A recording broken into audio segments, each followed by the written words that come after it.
Hey everybody, welcome again to another episode of the Dad Hat Entertainment News and Reviews podcast, where we'll discuss the world of modern entertainment media, television, video games, and movies. I am your host, Sean Fontaine, along with co-host Jesse Skillings. Hello. And Derek Lloyd. Hello. So, apparently we all had pretty good Thanksgivings. I'm full.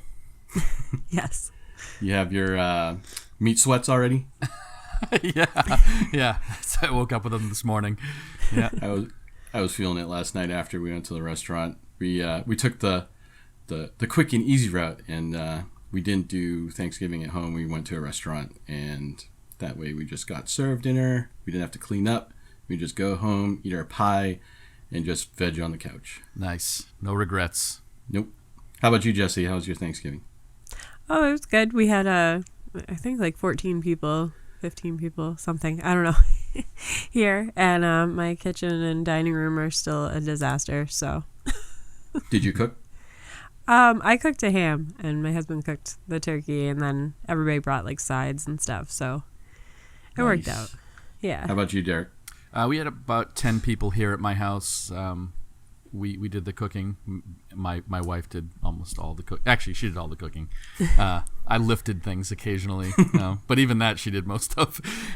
So it was good. Yeah, we did the meal around 4, and then played. I think we ended up only getting in. We usually do like post dinner board games and stuff like that, and we only got one game in because there's a couple of younger children that are there this year, which they don't have the patience for that kind of thing. You can sit them down in front of the TV for the duration of about one game before they start running around everywhere again. So we played Letter Jam was the selection this year.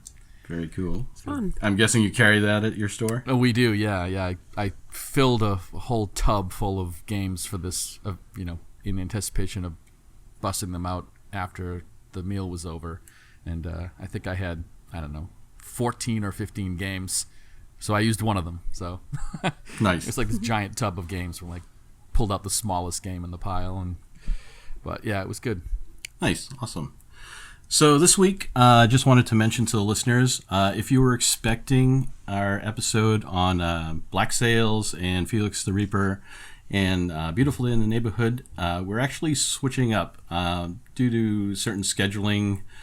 I wouldn't say issues, but it just worked out better that we could do that episode at the end of the year. That would be our last episode of 2019. This episode is actually going to be a special episode. This episode, we're going to focus on the top picks of the decade for TV, video games, and movies. Each of us will start and give our top picks for each category, and we will discuss. Switch it up a little, and since it's coming to the end of the decade, it was actually Derek's idea, and I thought it was a great thing to run with for the second to last episode, coming to the close of the 2010s. So good job, Derek. Hey, thanks. So we're going to be, this is just to clarify too, it's from 2010 to the present, obviously, right? We're including 2010 as an option. You can sneak in 2009.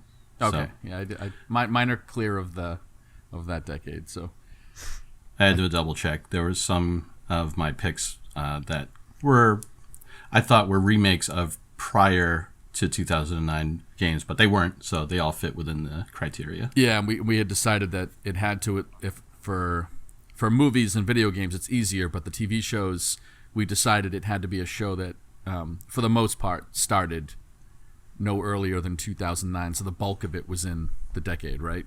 Right, and it could still be ongoing now. It doesn't have to have ended, but it had to at least started by 2009. Yeah. My pick definitely has an asterisk where if we could have gone deeper into 2010s, I mean into the first decade of the century, I would have had a different pick, but we'll get to that. Yeah, me too. Yeah. Mm-hmm. There was one that I was going to pick, and I was like, oh, damn it, just missed the cut. So I'm definitely going to give it an honorable mention. Absolutely. But before we get into that, I just wanted to mention again that if you are a potential sponsor, you want to have us advertise for you on our podcast, we have this spot for you waiting. you could contact us at dadhatnewsandreviews@gmail.com. We'd love to plug anything that you're selling or any services that you provide. I also want to mention that if you like what we're doing on the show and you'd like to support us, one great way you could do it is become a Patreon. You can sign up as one of our patrons on patreon.com/dadhatnewsandreviews. And also, if you cannot contribute monetarily, anything like comments, ratings, reviews for our shows, we would greatly appreciate it. So, actually, even before we jump into our picks, there was a news article that caught my eye, and I thought of you, Derek, initially when I saw it. It's from comicbook.com. The headline is Dungeons & Dragons movie to focus on the Eye of Vecna will feature Forgotten Realms character.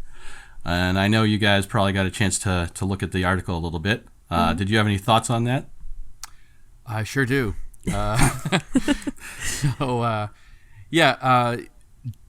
Dungeons & Dragons movies don't have a good history. I don't know if either of you seen the first Dungeons & Dragons movie that came out? I have. It is like thoroughly terrible. Like maybe It came out like 2001, right? Yeah. I definitely think it's in the running for. It's got to make the top 20 worst movies of all time. I think. Seriously.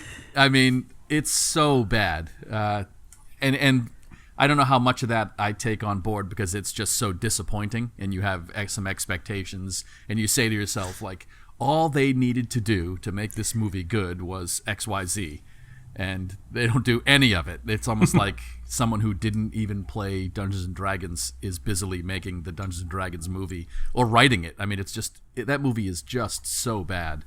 And it didn't even have any, except for, I think, a dragon or maybe one or two dragons, or I don't know how many. There was really no actual monsters from Dungeons & Dragons. Yeah, right. They did have one. They had the super genius beholder, right? But they had it being distracted by somebody throwing small rocks, I think, to like get it out of the way. Yeah, I mean, the movie is notorious for the fact that it supposedly, had all these big dreams for monsters to have in the story, but it had a tiny budget, so they couldn't afford any of it, so they had to do all these shortcuts. And there probably was this big scene. A beholder, for those of you who don't know, is like this floating spherical head with a bunch of eyes all over it, and each one of its eyes can shoot like death rays and paralyzation beams and all kinds of terrible stuff.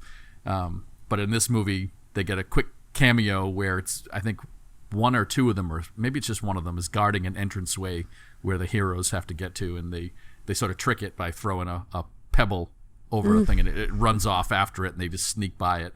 But yeah, I mean, it's just weird to call the movie Dungeons & Dragons and then have made a movie that would appeal to exactly zero Dungeons & Dragons players. Only, if someone has never played, they don't know, they might be like, oh, that was a fun, silly movie. But at that point, why call it Dungeons & Dragons? Why even make the connection? If you're shooting for that as your target audience, I mean, you couldn't have missed the bullseye anymore. And then they did a sequel, but I think it was like, I don't know if it's the right way to put it, but like a direct-to-video. It didn't actually go to theaters, to my knowledge. And that one hit a lot more of the marks that you would expect to see in a movie that's actually trying to pay homage to the game Dungeons & Dragons. They actually had the names of certain creatures and some of the gods that were, of the campaign settings or whatever, that would be recognizable by people who play the game. So that was a better effort. It still wasn't very good. But I never even heard of it. Yeah, see, exactly. It was definitely some kind of a direct-to-video thing. It did have Thora Birch in it, which I don't know if you know who. She's from American Beauty. She was the daughter of disgraced Kevin Spacey's character. But yeah, so that movie, I saw parts of it, and I'm like, okay, this was not. If this had been the first one, I think people would have been much more forgiving. And so here we are now with this announcement of the third one. So naturally, I'm skeptical.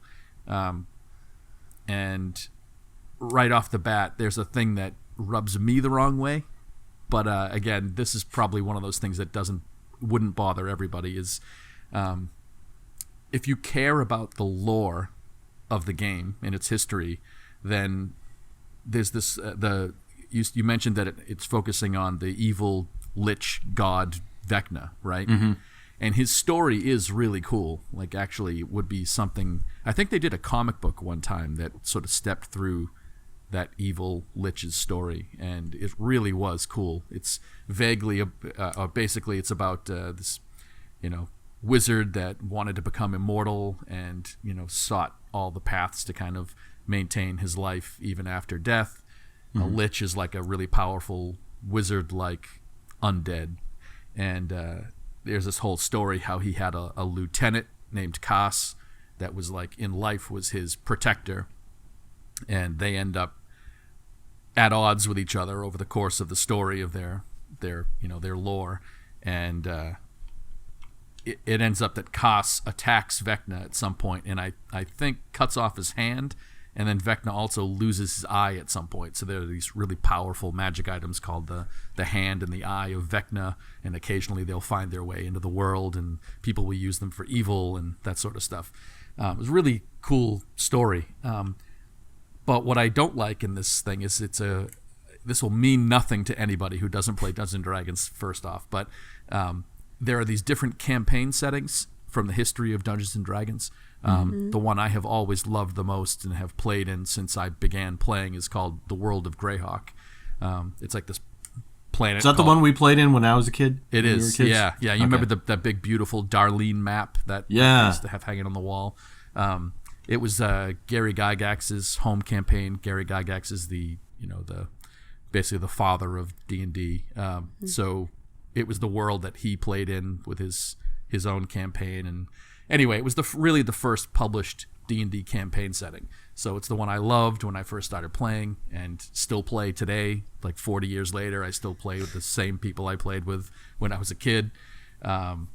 So naturally, I have a connection to that. And Vecna is one of the evil villains of that world.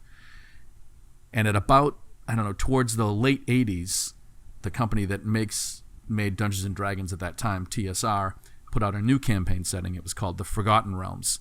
And it's become the default setting for Dungeons & Dragons. Greyhawk has kind of disappeared into the background noise of D&D's history. So anyway, it looks to me like this movie is trying to merge that really cool character, but sort of ripping him out and porting him into the Forgotten Realms campaign setting. So Forgotten Realms is like the new hotness of D&D. Yeah, exactly. And, I guess if I had to make an analogy for someone to understand it, imagine if you're, I don't know if this is a great analogy because some people might really like it, but imagine if imagine if in the next Star Wars movie, Rise of Skywalker, they encounter Captain Kirk in a bar somewhere. It might be, that's not even a good analogy because there's a way is that happening? Because I'm so there. I was going to say that might be too cool. Yeah, I'm trying to think of or in the next Batman movie, you meet Captain America. Yeah. But even then, people would like it. No, so right. Maybe not. Yeah. It's hard for me to think of a good analogy, but I think everybody knows where I'm going with that. It's like, maybe mayonnaise mixed in my peanut butter or something like that. I don't know. It's there you go. The two things just don't really, you're only going to irritate people who care about those two things being different, and people who don't care wouldn't have cared if you used any other character anyway. So I always feel like it's a weird choice to make. They try to merge those two things for reasons that don't seem to make any sense to me. But anyway, do you think that? I'm sorry. Go ahead. No, I was going to say. I mean, after all that grumbling, would I see it? Yeah, of course. Right. But do you think the majority of Dungeons & Dragons players would have a problem with that story arc? No, I think the game has changed completely at this point. I think more and more people are playing D&D than ever before, and they're new, so they're not going to, probably something like 80 or 90% or more of people who would be introduced to that movie would be like, I don't know what you're talking about. I don't see any reason why, that the story is cool. What do you care about that for? They wouldn't even know that that's where Vecna came from, most people. And it's that part of it's nice to see. We have a D&D event every Wednesday at the stores, and it's a full house. There's something like 60 or 70 people in the store every Wednesday night playing D&D, and most of them are new to the game, and they wouldn't care about any of these things that I'm bitching about. But what I find interesting too is in the article it mentions, and I think it's weird because it's like a case where just someone who is playing the game has actually affected the lore of the game altogether. It says that actor Joe Manganiello,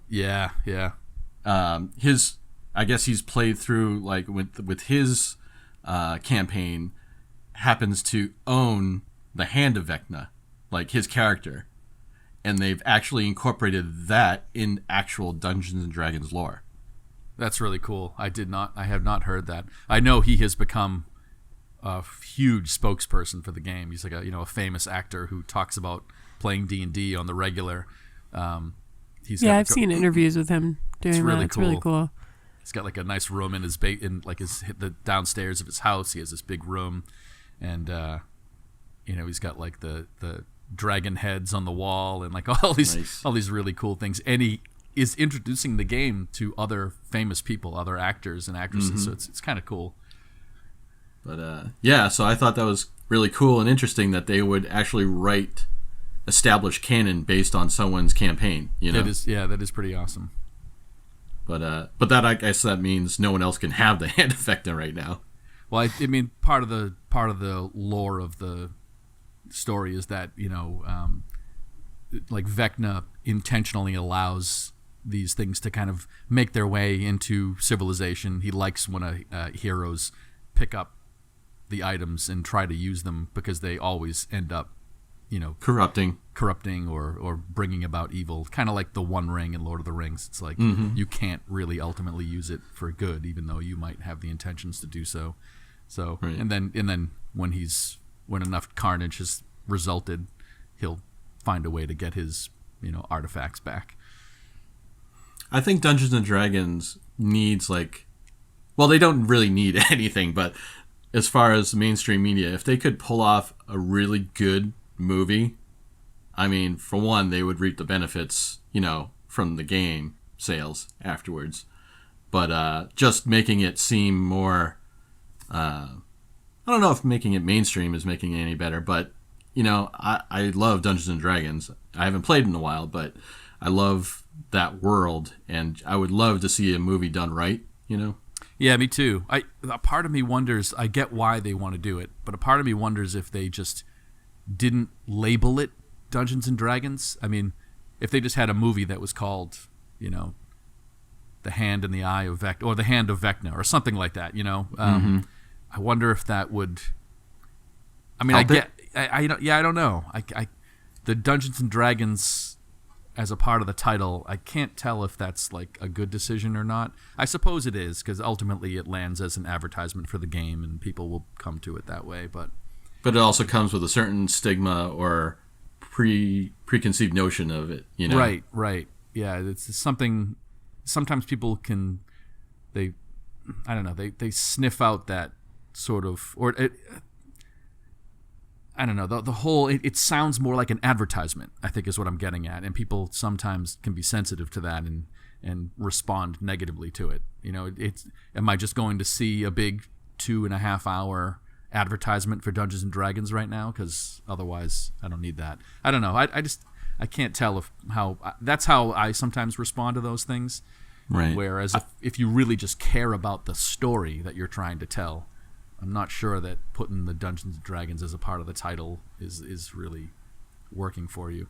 I think I'd be more worried about people considering it like too quote unquote nerdy of a movie, to go see. Like, oh, it's a Dungeons and Dragons movie. I'm not going to go see that. Right. So that's almost, they're potentially alienating a bunch of people just from the title. Yeah. Yep. Imagine if someone. Oh, go ahead. No, I was going to say, imagine if someone goes to see the movie, they love it, and then they're like, "Oh, that's like based on D&D." Like that, it might be a different sort of. That surprise might sort of cause someone to rethink a little bit any negative ideas they had about it. Maybe, I don't know. I'm sorry, Jesse, what were you saying? Oh, just I mean, nerd culture has really taken on a different turn since we were kids too. For sure. Dungeons and Dragons isn't something that, well, I mean, I'm sure some kids do get picked on still, but my son and his friends are into all that stuff, and with the Marvel movies and the new Star Wars movies, I mean, everybody's just, I don't know if necessarily attaching Dungeons and Dragons to it would be a bad thing or like a nerd thing anymore. It is still different than going to see a Marvel movie, but it's definitely a little more mainstream than it used to be. I agree with that. Yeah, and that's reflecting in the people that are showing up on the Wednesday night D&D events at the store. Sadly, for the longest time, the percentage of males who played the game as opposed to females was hugely swayed towards men, but that is changing happily.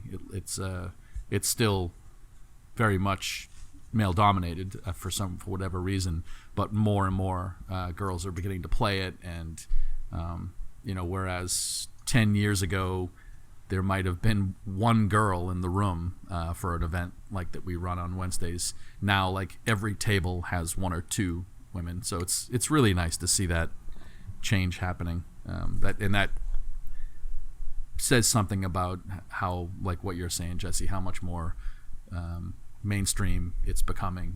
It's sort of finding its way to people that it never found before, which is cool. So maybe these movie makers are kind of picking up on that, and they think now is the time to strike with a movie. Yeah. I mean, I think they're right about that. I mean, the in the past 10 years or so, maybe 20 years, the fantasy genre has had, a lot of potential. Lord of the Rings really made everybody see how well a movie like that can do. Totally. Awesome. I'm going to go see it. Yeah, I'll be there. I probably will too. So, all right, let's switch gears here and go into our major topics. Like I said, this episode is going to be our top picks of each category: TV, video games, and movies of the past decade. Again, I'm going to defer to Jesse to start. Oh, okay, cool. Well, I picked a couple. I tried to be, for me, there were some obvious choices, and I kind of tried to stay away from those. So, especially in gaming, I'm a different gamer than you guys are. I do a lot of PC gaming, and in the past couple of years, a lot of Nintendo Switch gaming. We got that for the kids for Christmas, and it ended up being quite the adult present as well. So, there's the typical things on it like Mario Kart and stuff like that, of course, that are so much fun. But recently, they've come out with a Pokemon game for it that's a lot like the Game Boy and DS games, Sword and Shield. So that has kind of gotten everybody in the house back into it again. And before that, the game that I actually enjoyed the most for Pokemon, that I chose for my top pick for the decade, was Pokemon Alpha Sapphire. That was a DS game, like one of the handheld ones. And it came out in, I think, 2014 with Omega Ruby, because they always come out with like the two versions where you kind of have to choose which legendary Pokemon you're going to go after. They're only available like one in each game. So I don't know if you guys, I seem to recall, I know, Sean, you haven't played like a lot of Pokemon. I don't know about you, Derek, but I have no horse in this race. Okay. I've played a little bit of the card game. My son was interested in it. We did like the Pokemon Go stuff, and I have watched him play some of the Pokemon video games, but haven't played them myself. Okay, so it's pretty, like, the Alpha Sapphire game is really typical of what you would have seen anybody playing on the handheld systems.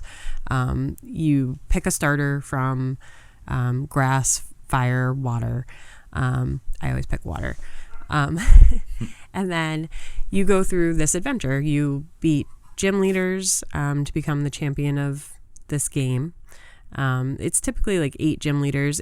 The story play can be a little tedious. There's a lot of like cutscenes that you have to just kind of keep pressing A through and, watching all these characters talk. But for kids, which is who it's marketed to, it makes it really simple and explains what they're supposed to be doing next. And there's a really nice gameplay follow there. I really enjoyed Sapphire because it didn't have quite as much talking in it. I felt like the gameplay was a little faster. The Pokemon that they introduced were interesting. And I found that I could actually play the game multiple times, which is really rare for me with video games that have like a start and end to them. I mean, obviously I play The Sims for, hours because there's no real goal to be reached there. But with ones that have a goal where, you kind of end the storyline and you're done, I've never really played them again.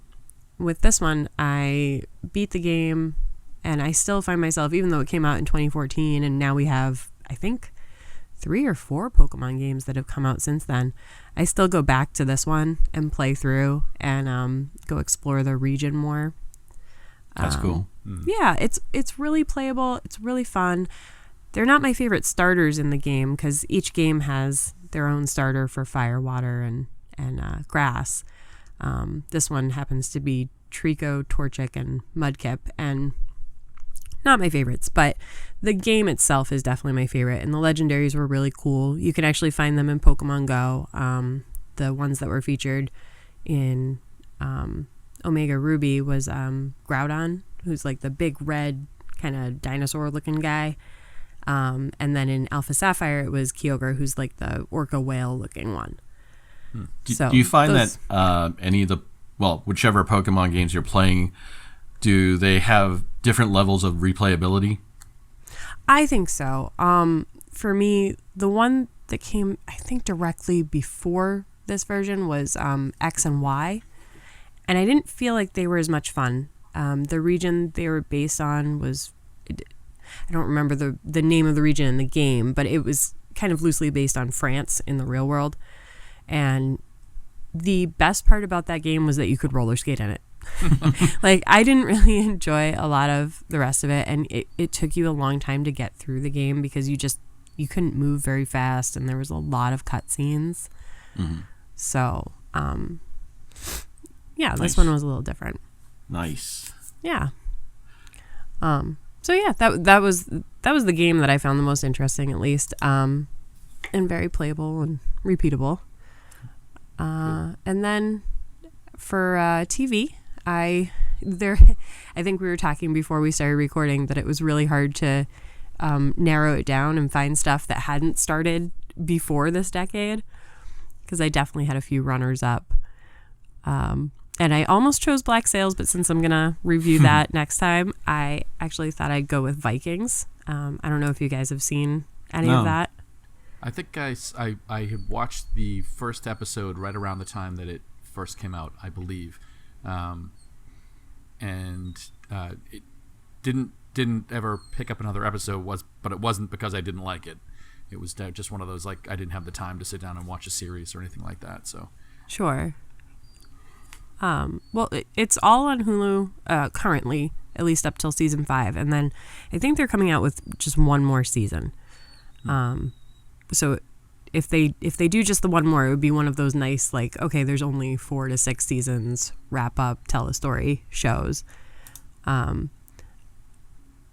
if you enjoy anything, like if you haven't seen it yet and you enjoy anything having to do with that time in history, you're really missing out. I feel like it's not necessarily entirely historically accurate. You can definitely find some mistakes in there and things that don't quite match up, but it's a really fascinating story.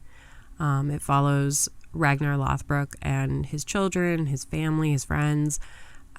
His ex-wife is actually like a prominent character in the story, and she has her own complete detailed background and story, and she's been really interesting to follow. I actually follow the actress Catherine Winnick on Instagram, and she's always putting up great things about the show and behind the scenes stuff. And does it have like a Game of Thrones kind of feel to it?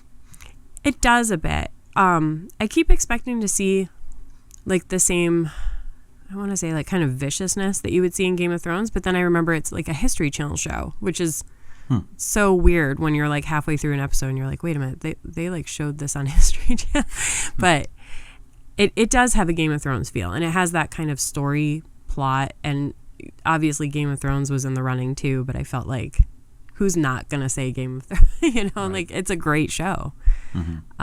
So Vikings kind of follows that setup too, but has its own kind of mythology to it, and I really enjoyed watching so far, like, the story of this man and his lineage. It really does a great job of getting you invested in the characters' stories, even ones that you thought you might not like at the beginning. There were a couple people at the very beginning of the show that I was like, oh my word, this person is so annoying. Like, I don't care what happens to them. And then I ended up being so invested in their story, and I'm like, oh my God, what's going to happen next? So it has a kind of a way of doing that to you and drawing you in. And How many seasons? There's 5 on Hulu, and then I believe they're coming out with the 6th. Cool. So, and I think it's ending there, but I'm not quite certain.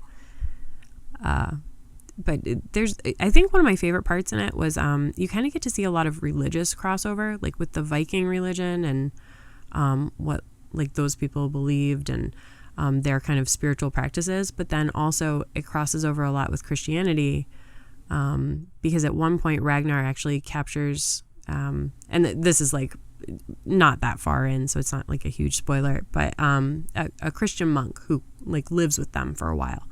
And they become really close and kind of start discussing and exploring the common themes and not so common themes in their religion and spirituality. So I think that was probably one of my favorite parts. And it might not be completely historically accurate, but it's definitely really enjoyable to watch. Cool. I'm sure they take a little bit of artistic license to make it a little more interesting than typical I'm sure. history, Yeah. A lot of the timelines are off, and, oh, this person wouldn't have been alive when this was happening and stuff like that. But it is based off of some actual people, so I'm sure it's difficult to keep, like you said, the story kind of flowing and also completely accurate. Right. So, yep, that was my TV choice. And for movie, that was a lot harder. Oh, my word. There have been some really great movies this decade. It was tough to kind of narrow down. Narrowed it, yeah. I've got to mention a few, but well, I was going. Everybody in my family, when I asked them, like, oh, what should I review? Like, there's been so many things I enjoyed, and they're like, you need to do The Greatest Showman, because you love that so much, and all the songs relate to our family so much. And I was going to, but as amazing as that film was, I really feel like one that I didn't expect to love at all was Baby Driver.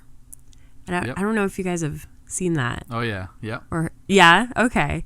So you'll be able to appreciate a little bit of it. But like I said, it was a difficult choice. But what really got me in the end was just, I feel like not enough people have heard about this movie. And with all the big names, it's very unique, too, how it was filmed. filmed. Oh, yeah, it's so unique. The music becomes a character in the story. Oh, yeah. And it's just so, I don't know, it's just so interesting to me how that happens. It's like really brave choices, like that like the whole thing in that shootout where, like, the bullets are timing exactly with the beats of the music. It was great. Yep. And even the music choices, it's so eclectic. Yep. It follows obviously the story of the getaway driver, and we don't really know at first why how he found himself in this situation, kind of thing. But it's got big names like Kevin Spacey, John Hamm, Jamie Foxx, and of course the main characters, Ansel Elgort from The Fault in Our Stars and the Divergent series. So the music in it was just so fascinating. There's that scene towards the beginning where he's walking to get coffee and everything is so perfectly timed. Yep. It took probably a few times watching it to really appreciate every single detail of that scene. There's lyrics from the songs on street signs and graffiti, and everything is perfectly timed. Even the movement of the characters in the movie is timed to music, and you don't notice it at first. Right. It's not like a musical where they're actually dancing. It's really subtle and beautiful. Definitely not like a musical, for sure. There's like that scene where if I'm not mistaken, doesn't he like sort of time the escapades that they're planning to the music? Like he knows what they're going to do, and he picks like music tracks that he thinks will time well with what they're going to do. Yeah. So the baby, the main character, has tinnitus, so he constantly has the earbuds in to kind of drown it out. And he times all of his getaways to certain songs, and he can't start driving if the song doesn't start off right. Right. So he like restarts it, and all the criminals are, what are you doing? Yeah. Oh my God. But it's really, really interesting. And I loved how the music became a character in it. It mostly focuses on the main character, Baby, but we get to see some stuff with the other characters too. And, it's worth a watch, even just to see a unique take on music and film. Yep. Yeah. That's a good pick. I just felt like more people should know about it. For it's sure. a pretty good movie, so. It was good. Yeah. That's another one I totally did not hear about. Oh, you're going to have to watch it. It's great. I've got it on DVD. I'll mail it to you. What's the time setting of it? Like, is it modern day or is it like... Yeah, it's modern. And I think it was, when did it come out? It was pretty recent, I feel like 2016, 2017 maybe. Yeah, maybe 2 years ago. That sounds right. My husband brought it home, and I was like, I don't know, like a heist movie. Who hasn't seen a heist movie? And he threw it in, and I was just fascinated. Yeah. Sweet. It was very good. I'm going to have to check that out. Yeah, definitely. So, very nice, eclectic series of picks, Jess. Thanks. I'm going to jump in now.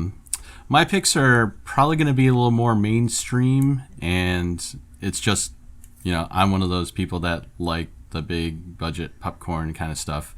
And it'll reflect in my choices, which you'll see in a minute. I'll start with my video game. Before I do, I have to mention that there was a very, very close second that almost made my top pick, which was The Last of Us.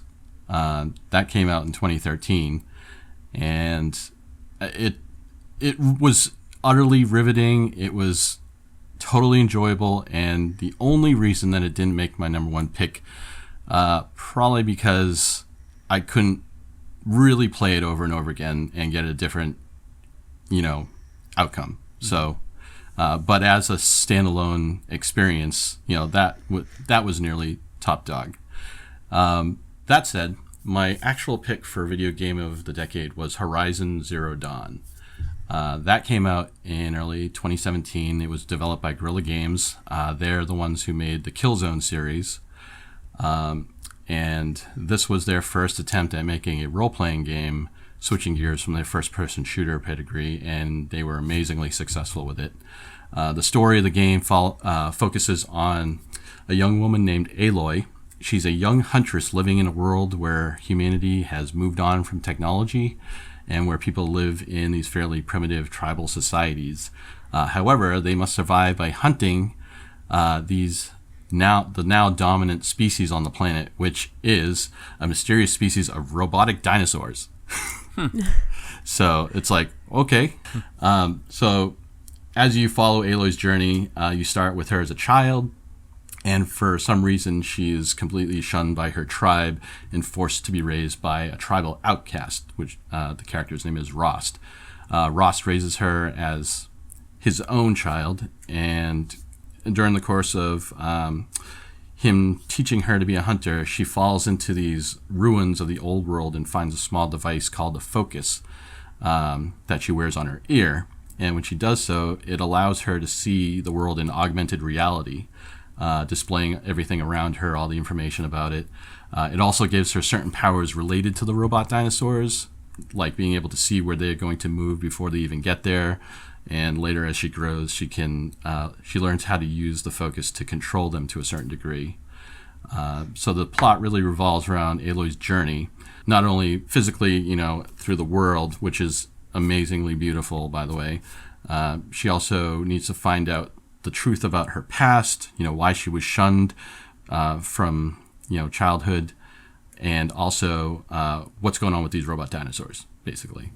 So it's got all the things I love in a video game. It has an epic level story, lots of sci-fi elements, amazing visuals and animations. The voice acting is top tier. The woman who voices Aloy, the actress's name is Ashley Birch. She does an amazing job of making you care about the character and her story. The combat is intense, really well executed, really nice to play, feels good. The leveling and crafting systems are easy and quick to understand, but also intricate enough to keep me interested in wanting to level up in our new equipment. The gameplay was very visceral, very satisfying. Even though Guerrilla Games was known for their first-person shooter mechanics, they did this amazing third-person RPG combat system. You get used to a variety of weapons, from a basic spear to multi-purpose compound bow, all the way to these high-caliber futuristic projectile weapons that you could salvage off the carcasses of the defeated robo-dinos. So, all in all, I was hooked like the very first 5 minutes of the game, like right from the opening cutscene, and from there it only got better. It's got the perfect balance of gameplay, cutscenes, exposition, and they blend it perfectly. And you just don't want it to end, which was why it made my top choice, because I was able to replay it. They had enough side missions that, even though if you mainline the story, you can go back and play just as much time doing the side missions as well. So that's cool.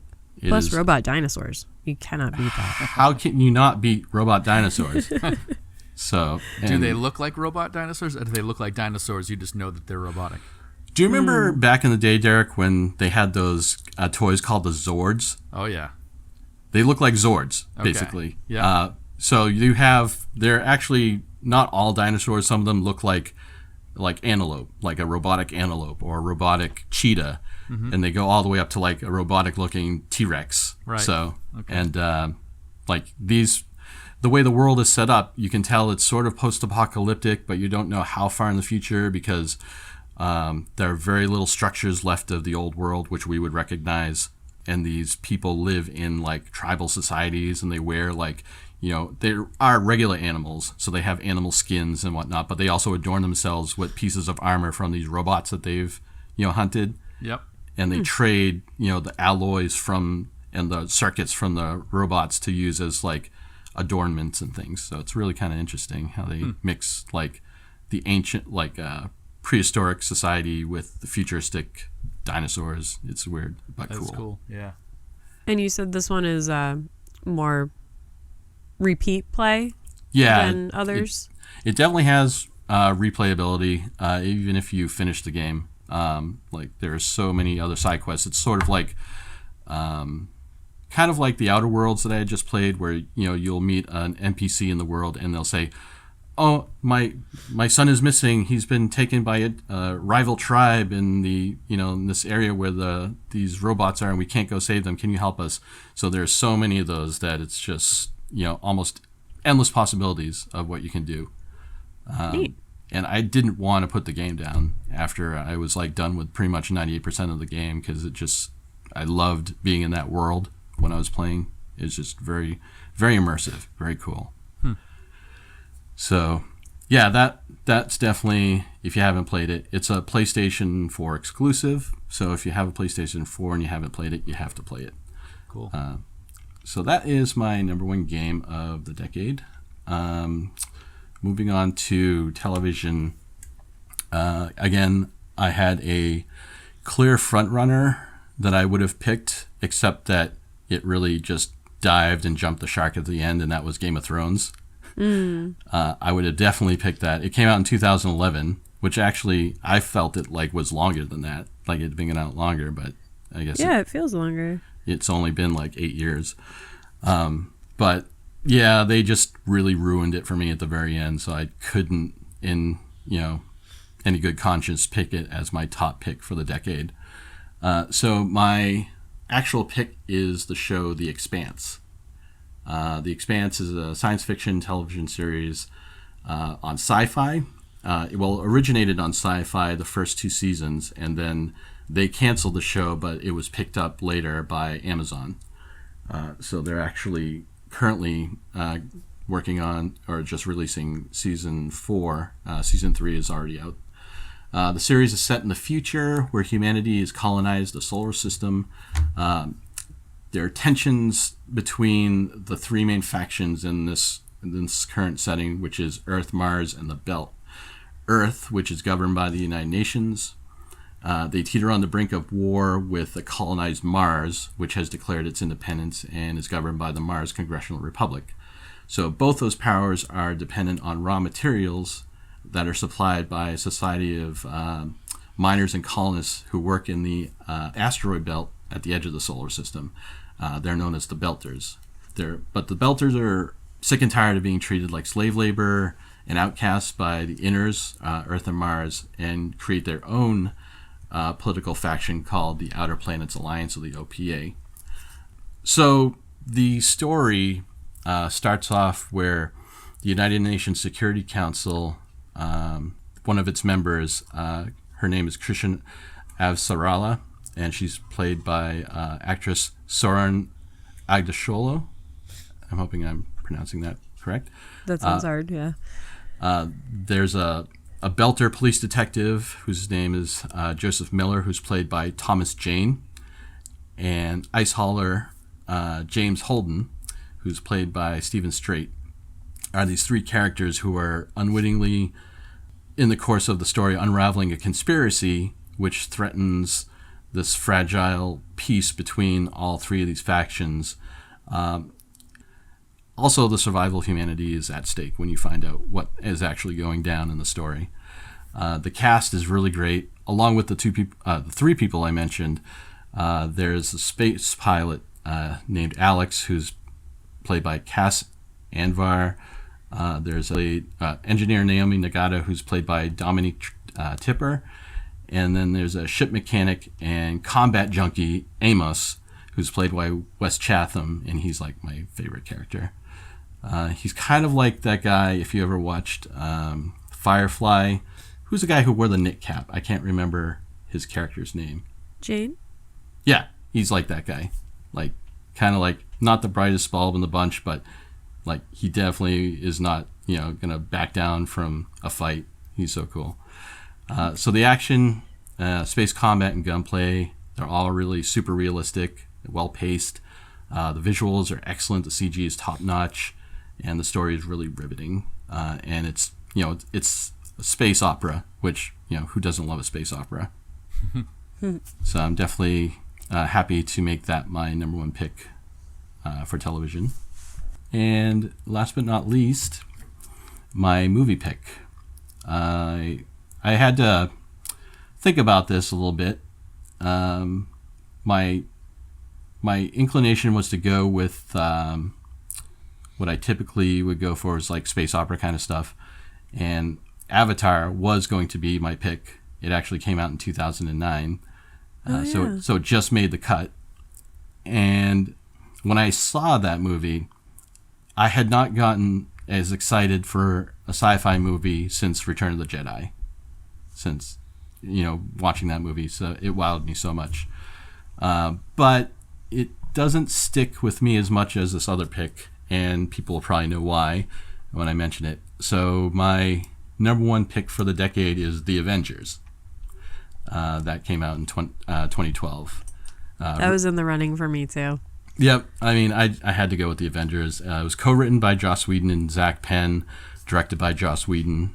And most people know Joss Whedon's pedigree, working on Buffy the Vampire Slayer and Firefly. I don't even know if I really need to go into a synopsis of the movie. I think everyone, especially most people who are listening to this podcast, know what it's about. But on the odd chance you haven't seen the movie, it's based on the comic book heroes, Captain America, Iron Man, Thor, the Hulk, Black Widow, and Hawkeye. They have to team up to stop Thor's brother Loki and an alien armada from conquering the planet. And they are brought together by super spy Nick Fury, who's played by Samuel Jackson, after being recruited by S.H.I.E.L.D., the international organization created in World War II to defend the world from all threats, terrestrial and otherworldly. Joss Whedon did a fantastic job of mixing the iconic comic book characters and giving them all the right amount of spotlight, and making sure that not any one of them was left in the lurch or making any of them stand out too much.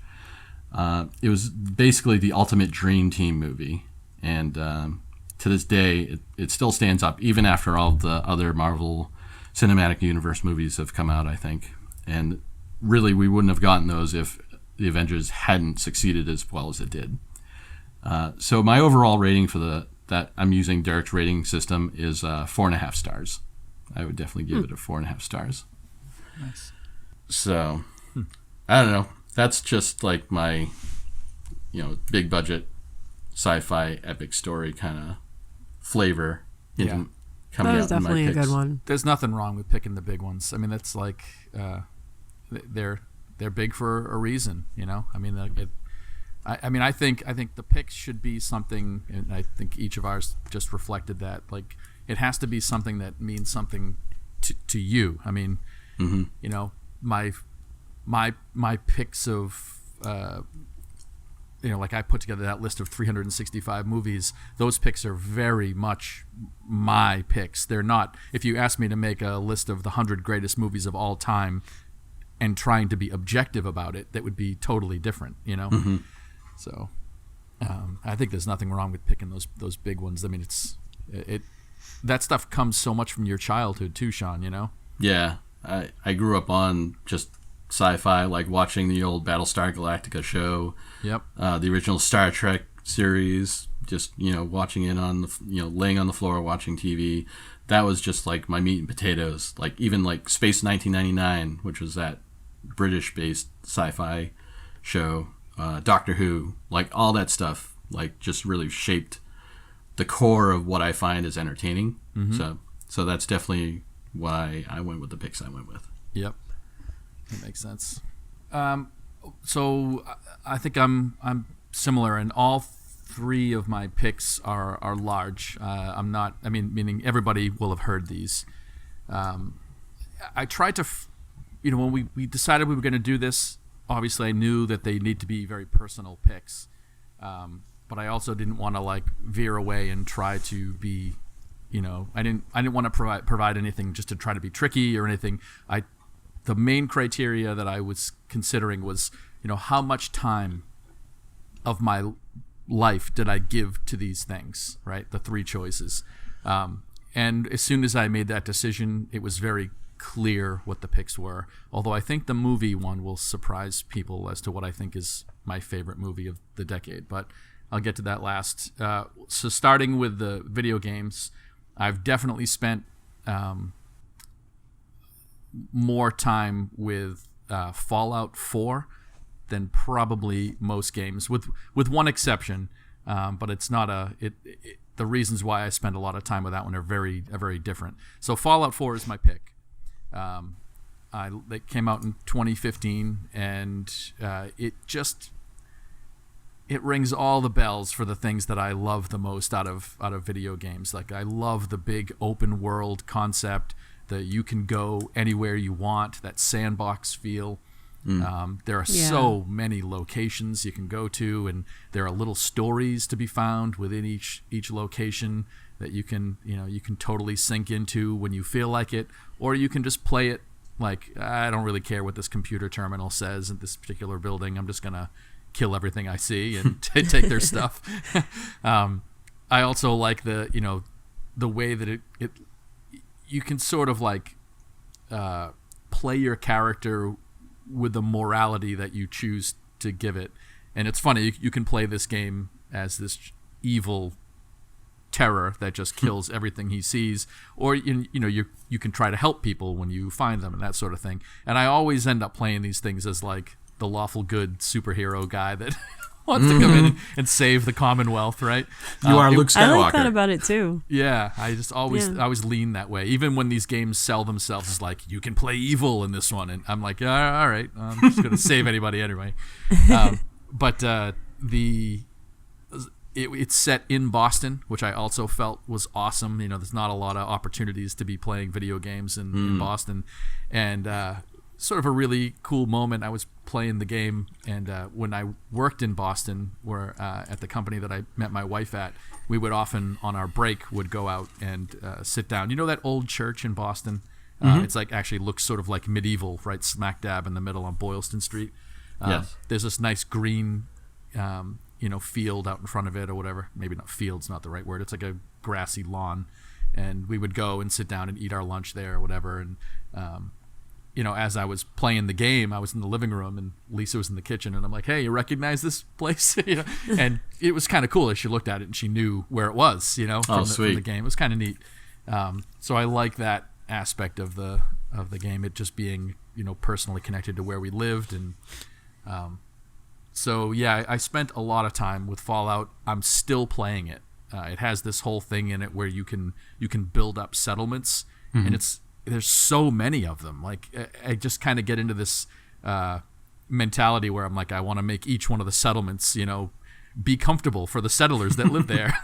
So I build all these crazy buildings there, and try to give them all the fun stuff to do. And you have you build shops, and it tells you the happiness level of the citizens that dwell at each location. And I just got so even after you finish the game, you can still have this ownership of the world that you've created, I guess, or affected. So that's really fun for me too, to go to each settlement and try to just get everybody happy. And then you get these alerts that are like, good neighbors being attacked. It needs to be, defended. So you can quickly run there and try to help your citizens defend against whatever raiders are attacking it. And, that's all on top of the great big storyline itself, which I got really emotionally involved with. If you haven't played this game, I'm certainly not going to spoil that, because it was really cool.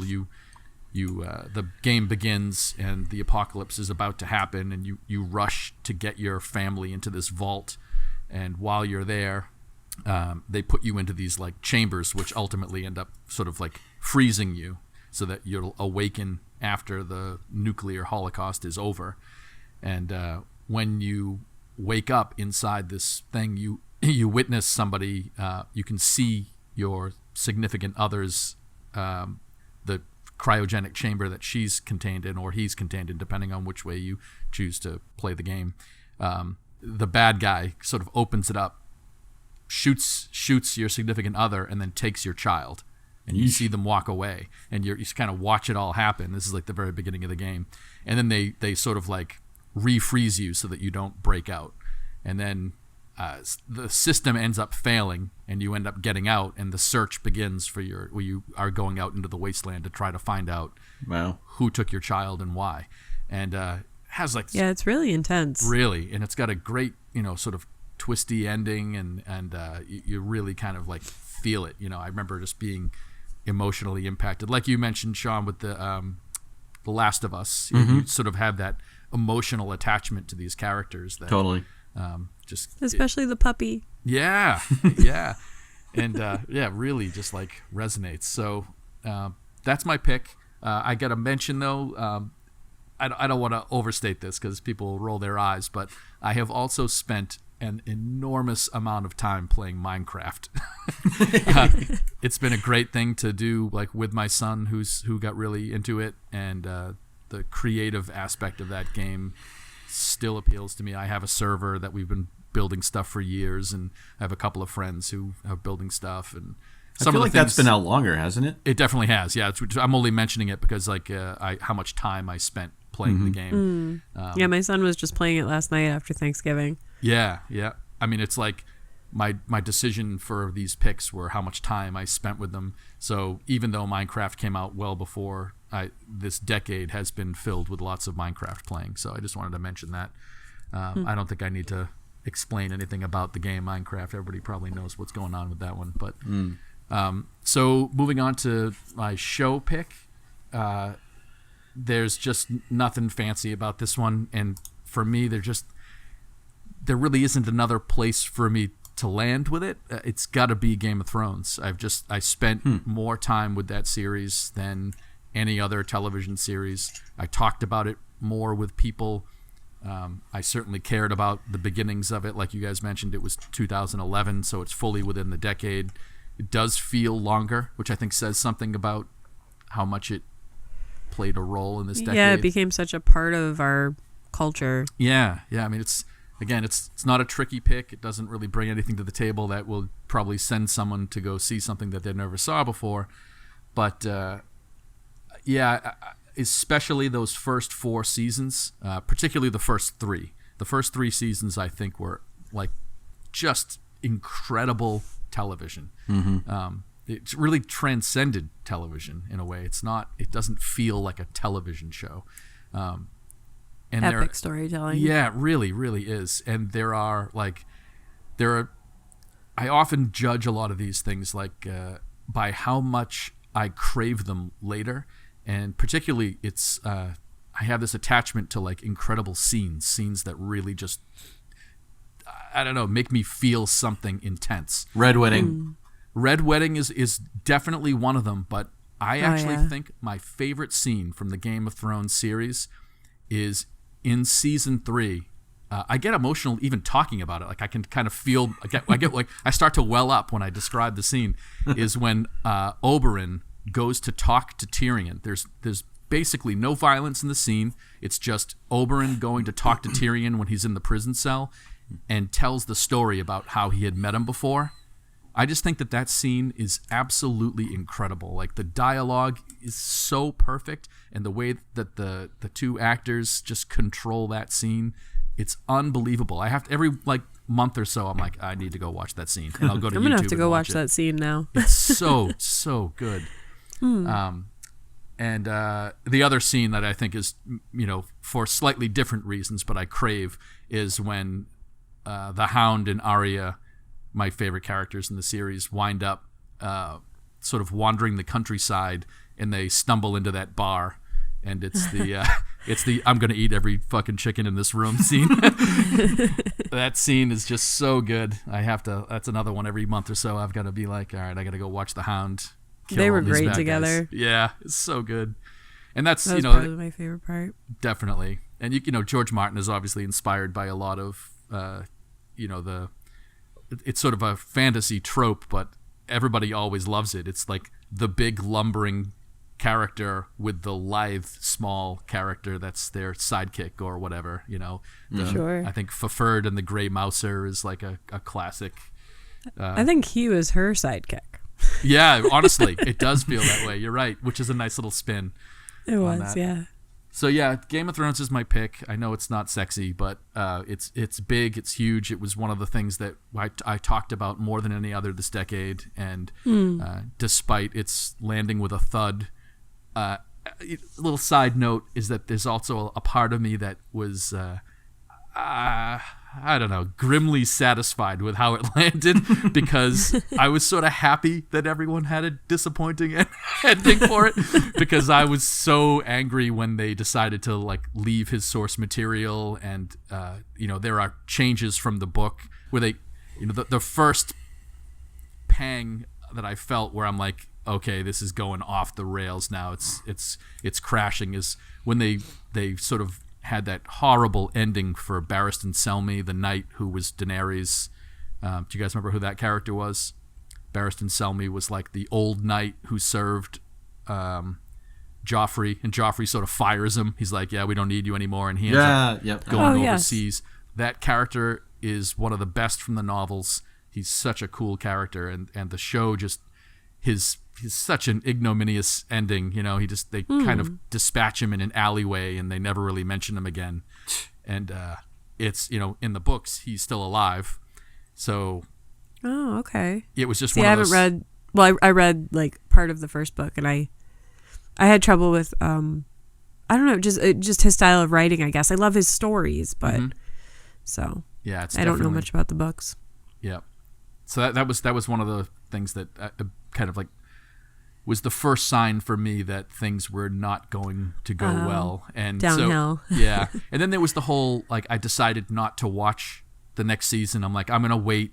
It was in retrospect, it was obviously a ridiculous thing that I couldn't have hoped that it would work out right. But I was like, all right, season 4 is off the rails. I'm not watching season 5. It's off the books now. I'm going to wait, read George Martin's books, and I'll come back to the series at some future date, because I would rather have the story revealed to me in book form. But social media makes that an absolute impossibility. I mean, every single night, there'd be some there, like instantly, as soon as it happened, it'd be like, boom, Hodor, right? That whole thing. So I realized the futility of what I was trying to do there, and that just was like, okay, I'm along for the ride. I give up. Yeah, I give up. So I think that's a great, I mean, like I said, it was in the running for me too. And the three of us didn't tell each other our choices before we started recording. So I was wondering if all three of us were going to pick the same thing for a category. Yep. So that's pretty funny. Yep. We almost did. Yeah, Baby Driver was in my consideration. Oh, really? Yeah, Okay. I knew that I wasn't going to pick it, but I ran through a list of the movies that I thought were the best of the decade, and that was in there. Neat. Now we got to get Sean to watch it. Yeah, definitely. I Gotta have see to that, watch Sean. it, yes. Yeah, you'll like it. So the movies for me are really it's really tough, and I think that the one that I think is my favorite of the decade. It's hard for me to say it definitively because there are other movies that have particular scenes that I think are as good, or maybe even there's at least one scene that is the best scene of the decade, and it's not from the one I pick, and I'll mention that one now. So what I think had the best scene of the decade is the movie Drive. Have either of you seen that movie? I haven't yet. No. It's mentioned as one of the top movies of the decade, though, because don't think I didn't Google to make sure that Right. Yeah. I was doing the right years. Yeah, both of my top picks for the decade were actually in 2011, so it came early. But the elevator scene in Drive is I'm going to go a little further. I think it's the best scene of the century. What? Wow. Meaning from 2000 to now. Wow. It's absolutely incredible. It's art. It's what art looks like in a movie. You have to see the movie. Everybody has to see the movie. It has a slowness to it, the film. It really takes its time. There are long scenes where you're just you're meant to sort of stew in it just with the character that you're watching. There's like a methodical way that the filmmaker sort of does that film, that it's just the slowness I think turns a lot of people off, but if you are sort of let yourself sink into that and just get into the mood, it's actually a superhero movie, which a lot of people don't really realize. Right, they approached oh my god, I'm drawing a blank on his name. Ryan Gosling? Ryan Gosling, thank you. Okay. Who I'm secretly in love with. He's amazing. so good. There was an interviewer asking him at one point, like, why didn't he tumble down the superhero well? Why isn't he doing a superhero movie? And he said, I already did. I did Drive, which is a superhero film. And it's not obvious when you first see it. You'd be like, what? That's not a superhero movie. But throughout the whole film, he wears a jacket. I think it's in every scene, and it's got a scorpion on the back. And it even sort of has that story about the scorpion and the frog worked into the I think they even tell the story in the film. But that whole famous story about the frog, the scorpion convincing the frog to get him across the river. Right. Yeah. So, but yeah, you've got to see Drive if you haven't. It does have some sudden moments of violence, which really punctuate those quiet moments. But I know I'm going on about the movie I didn't pick here, but I just want to stress the scene in the elevator is absolutely incredible. As soon as it arrives, it's just perfect from beginning to end. But the movie that I'm actually going to pick is Moneyball. I enjoyed that one. Yeah, I love that movie so much. It's the most rewatchable movie I think of the decade for me. When it's on, any part of it, I can't leave. If it happens to be on TV, I'm like, oh great. If it's early on, I'm like, I can't go anywhere for 2 hours. And it's funny for me to have a pick like that has to say something about the intensity of that movie's greatness, because I'm not a sports fan. I think this may sound like ridiculous, but I'm pretty sure I spend less than 5 hours a year watching sports. Like almost definitely. Maybe some years I might watch the Super Bowl somewhere with people, but it's to be with people, not because I really care about how the Super Bowl lands. Not your first choice. Not at all. So I think that's a fair statement. Probably less than 5 hours a year watching sports. So for a sports movie, quote unquote a sports movie, to make my pick of the decade may seem strange, but there's so many things about that movie that I love. If you haven't seen it or don't know about it, it tells this true story of the Oakland A's rise to greatness under the leadership of Billy Beane, who was their general manager at the time, who was played by Brad Pitt in the film. And the movie just has everything that it's pensive, it's thoughtful, it has these grand moments of great victory, which a lot of sports movies can sort of end up bringing you.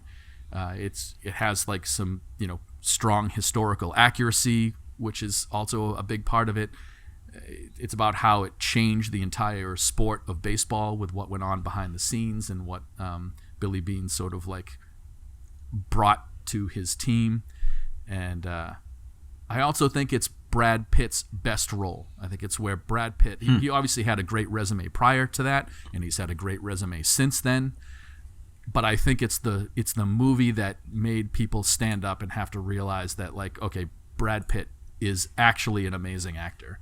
He's so underplays the role. Like, it's just one of those things, the temptation to go overboard when you're, I don't know, maybe this movie didn't even have the opportunity for him to like slip into going to overboard mode, but it's just such a subtly played character. And on top of that, the score of the movie is the one that I am most moved by in the past decade as well. It has at least a couple of tracks from the film are these just incredible. There's one, if you want to find it on iTunes, it's called the Rio Grande, I think it's called. It's from the soundtrack of Moneyball. Just a really moving score that just very stirring. I don't know. It's hard for me to watch the movie without getting like these, again, I mentioned it when the Game of Thrones, like I well up, like I feel like I'm going to like tears are going to roll down my face multiple times in that movie. And so nice. for a sports movie to have done that, I think is says something. But I'm not done. I also want to mention a few other things. So here are the list of movies that you should see in the decade. You should see The American, The Social Network. I had The Town. I really loved The Town, good. But that might be a Boston thing. I loved True Grit, the remake of True Grit. Drive I mentioned, Moneyball I mentioned. I think there's something special about the movie The Tree of Life. You should see that. This is going to be annoying. Argo, you should see. The Cabin in the Woods, definitely see that one. Yes. Django Unchained, I loved. Dredd, which was sort of like a remake of the awful Sylvester Stallone Judge Dredd concept. This Dredd was so good. So good. And a lot of people haven't seen it. So if you are a superhero movie fan. Carl Urban is so good as Dredd. Just amazing. Yeah.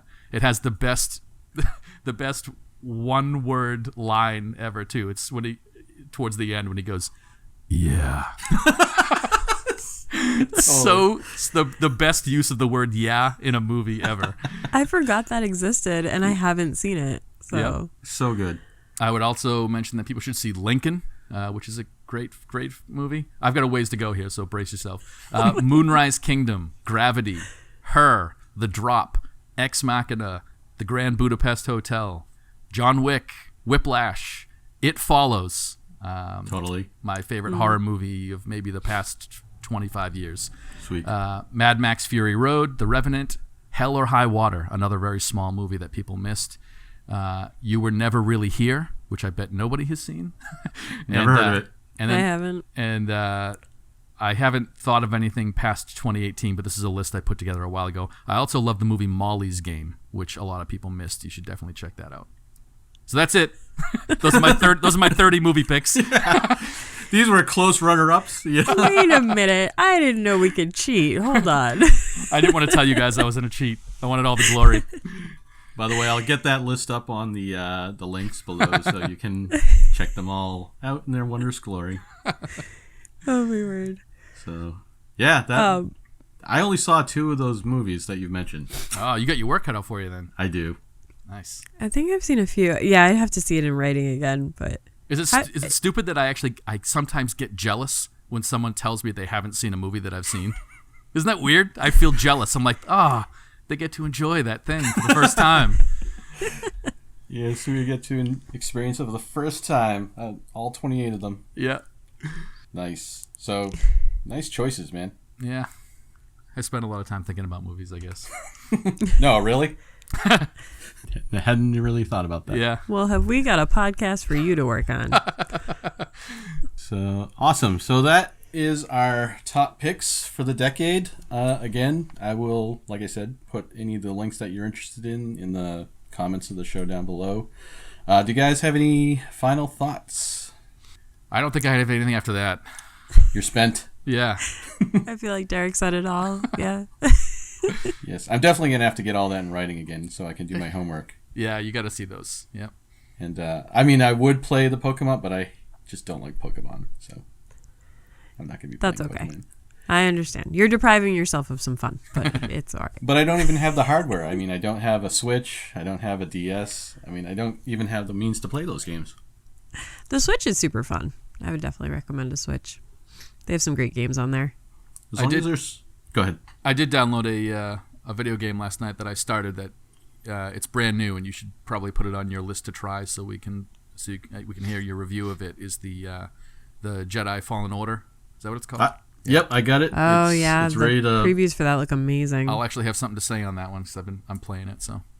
Yep. I'm glad you mentioned that because after our last episode of the year, which will be the one about we'll be covering Black Sails, Felix the Reaper, and Beautiful Day in the Neighborhood, which is, I'm glad you haven't seen it yet, Derek, because, I mean, you should definitely bring, like, your family to see that. I absolutely am. Yeah, it was like, really, after Thanksgiving, everybody left around, like it was like 8:45, and there was a 10 o'clock movie, and I'm like, I knew my wife wasn't going to go. She was tired after the long day, and I'm always up for a movie, and I was like, okay, so do I keep my son up till midnight and take him with me to see this? I'm like, I'll wait. Because like we had already decided to kind of postpone that one, so. Yeah. And now you'll go where the theater isn't all that packed and you have plenty of space. And, exactly. But after that episode, which will be our last episode, let's see, when is that? That'll be dropping on the 23rd of December. This episode, which you'll know because you'll be listening to it, it'll be dropping on the 9th of December. Our first episode of 2020 is going to be a special all Star Wars episode. Mm-hmm. So I will be reviewing Jedi Fallen Order. Jesse, I'm pretty sure you've agreed to cover The Mandalorian? Yep. I can't wait. I love that show. It's really good. And have you caught any of it, Derek? Not yet. Oh my God, it's so good. It's it restores your faith in Star Wars, man. I'm restored my faith. Very glad to hear that.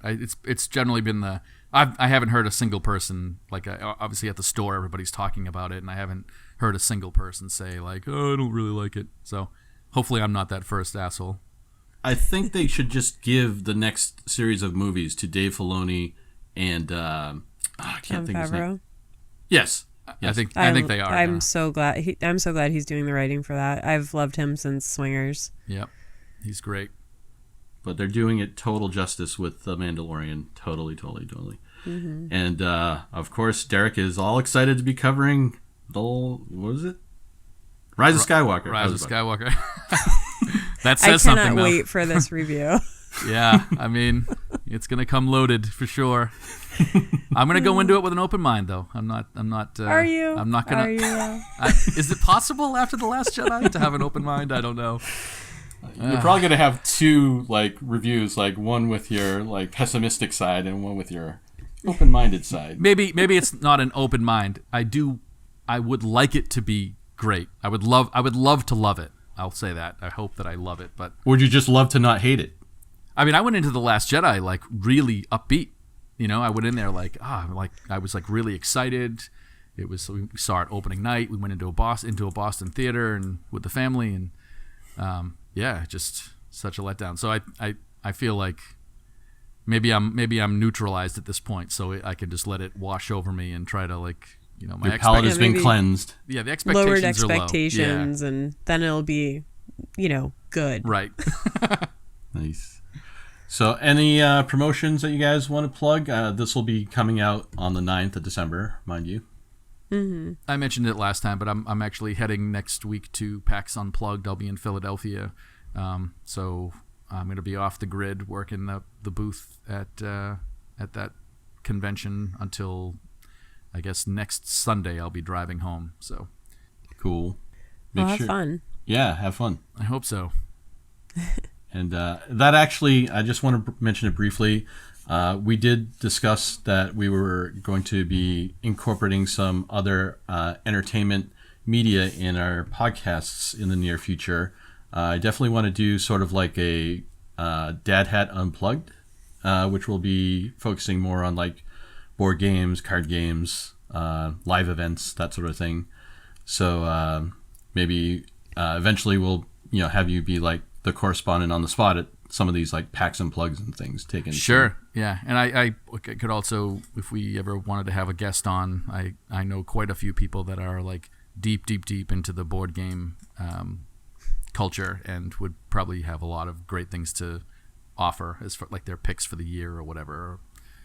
Totally. And I think we'll definitely start working on incorporating that in the beginning of the new year. Cool. So yeah, and just real quick, for anyone who's interested, I am still working on Future Tech Space Combat Academy.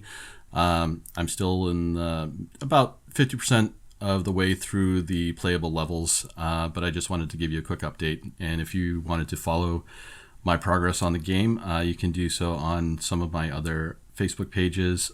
If you go to facebook.com/legacy the video game, you can follow my progress there if you're interested. So I guess we'll wrap it up. Thanks again, everyone, for listening, and I hope your December is shaping up to be a great one, and we will talk to you next time. Take care. Thanks, everybody. Bye.